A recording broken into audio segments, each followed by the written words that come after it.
Halo sahabat makna dimanapun Anda berada. Jumpa lagi dalam program acara Sate Bang Jack, program renungan harian bagi kita.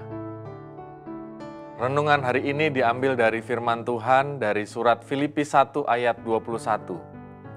Karena bagiku hidup adalah Kristus, mati adalah keuntungan.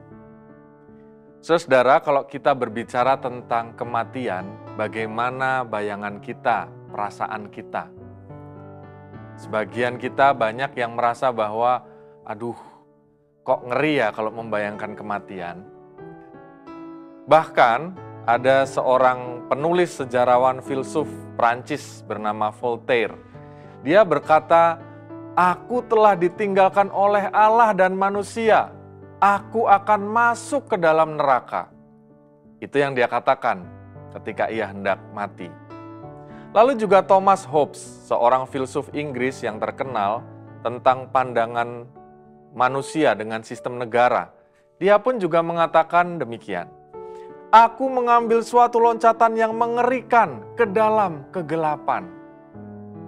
Itu yang ia pandang sebagai kematian.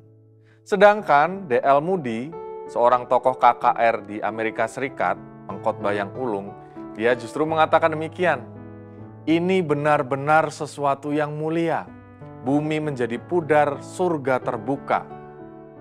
Allah memanggil aku. Melalui kematian dia justru menjadi begitu optimis. Lalu ada juga John Leith, seorang pengkhotbah, penulis sejarawan, dan penulis himne Metodis, Gereja Metodis Wesleyan di Inggris. Dia mengatakan, apakah ini yang disebut kematian? Ini jauh lebih indah daripada kehidupan. Katakan pada semua orang bahwa aku mati dengan penuh kebahagiaan di dalam Yesus. Voltaire dan Thomas Hobbes rupa-rupanya adalah dua filsuf ateis. Sedangkan D.L. Moody dan John Leith adalah dua tokoh iman yang menyerahkan hidup untuk percaya kepada Kristus sebagai juru selamat. Tampak jelas perbedaannya. Dua orang pertama menghadapi kematian dengan getir, gentar. Sedangkan dua orang lainnya menghadapi kematian dengan penuh keteguhan dan pengharapan. Nah, sama seperti Rasul Paulus dalam suratnya di Filipi 1 ayat 21 tadi. Ia berkata, karena bagiku hidup adalah Kristus, mati adalah keuntungan. Ia pada saat itu sedang dipenjara di kota Roma dan tahu betul bahwa kematian sudah ada di ambang mata. Tetapi tidak sedikit pun dia merasa takut, murung di dalam suratnya itu. Sebaliknya ada luapan sukacita dan syukur menghadapi kematian. Dia menghadapinya dengan syukur. Kalau diberikan kehidupan, dia menjalaninya juga dengan berani.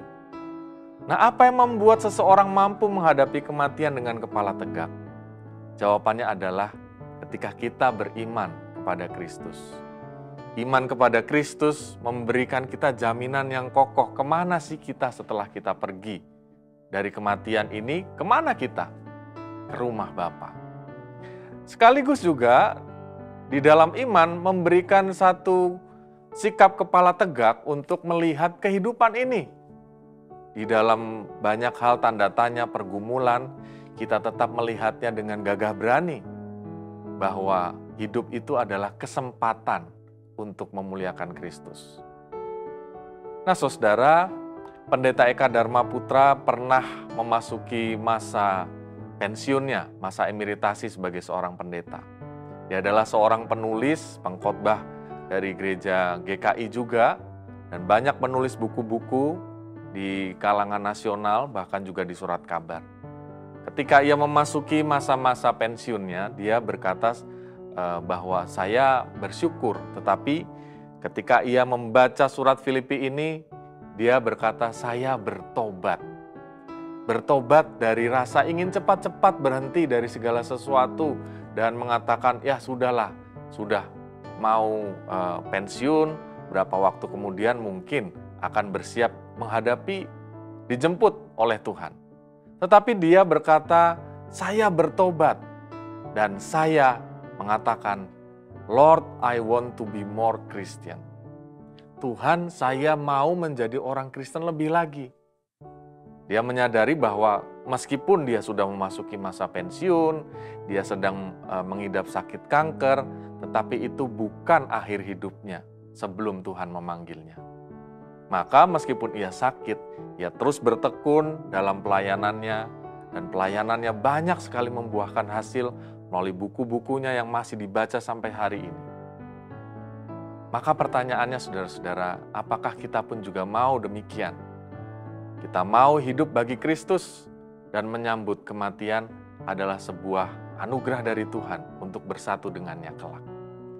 Maka jalanilah hidup ini dengan gagah berani dan bicarakanlah kematian secara jujur, terbuka, dengan persiapan yang baik, dan kita tahu bahwa kematian itu adalah pintu masuk ketika kita hidup bersama-sama dengan Kristus selama-lamanya. Tuhan memberkati kita. Amin. Mari kita bersatu dalam doa. Ya Tuhan, kami sungguh bersyukur di dalam renungan hari ini kami memaknai apa arti kehidupan dan kematian. Supaya kami tidak alergi membicarakan terhadap kematian, tetapi kami dapat melihat bahwa kematian akan dialami semua orang. Tetapi kami mau memasuki kematian dengan hati yang penuh syukur dan rela. Oleh karena itu kami bisa menatap kehidupan saat ini sebagai anugerah Tuhan dan melakukan sebaik-baiknya seperti yang Tuhan perkenankan.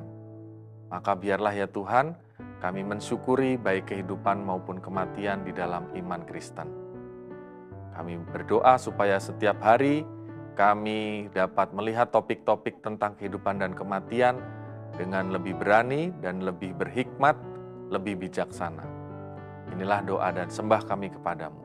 Di dalam Kristus kami berdoa dan bersyukur. Amin.